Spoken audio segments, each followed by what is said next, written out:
A very beautiful community. We're going to do an under 5 minute chat from bed about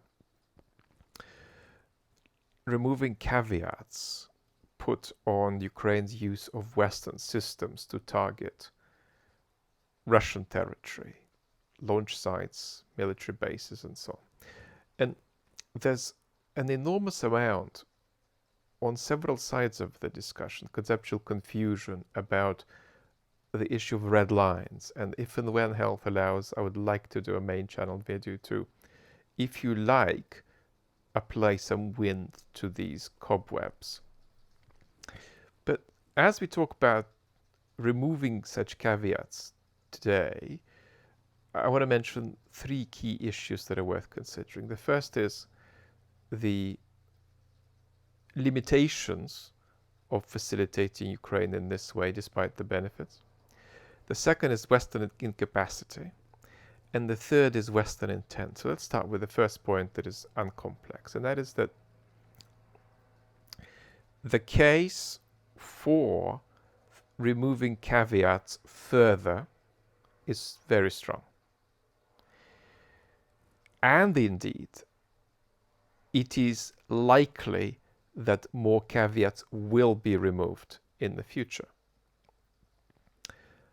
But that doesn't mean that that in of itself will bridge the gap between the status quo of the West's backing for Ukraine, as it is, right, and Ukraine's political and economic sustenance in the medium term.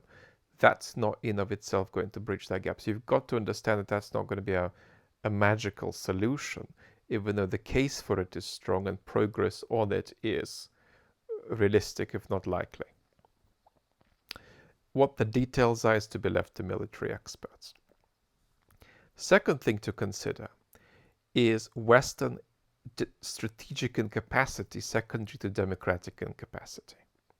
That's to say, all such decisions that the West makes are part of a much more make-do piecemeal approach that would be more systematic if we had more of a strategy for Ukraine, for the East European space, and so on. But for that, we need our democracies to have a kind of capacity that they don't have at the moment.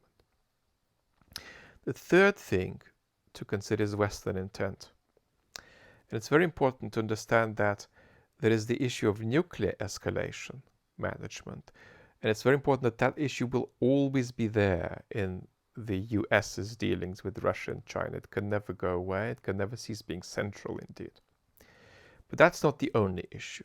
The other issue is destabilization, radical destabilization on Russian territory that Western powers want to avoid. And that's not all they want to avoid. I would argue that as it currently stands, cumulatively, the West's policy on Russia is not regime change.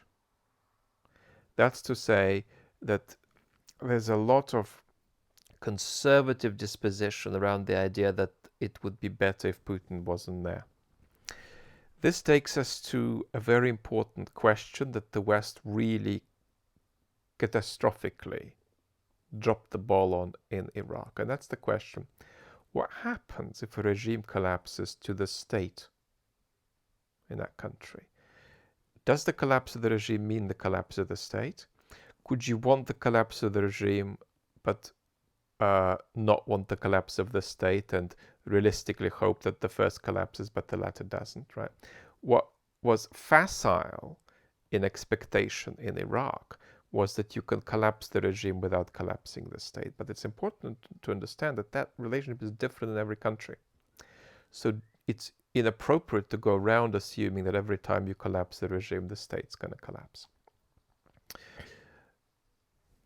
That gives us a little bit beautiful community. Just a tiny health update. I have been worse the last couple of days, and in some ways in new waters, but I want to say something that's important not just for folks who are conscious of chronic illness, but for everybody. And that's that there's a notion of faith in a non-religious sense that's very important. And faith in this sense is about bridging the present with the future in a hopeful way in a situation of deep uncertainty. So there you go, I'm sharing my experience with you, but it's also enormously relevant to so many things that humans do individually and collectively, and lots of love.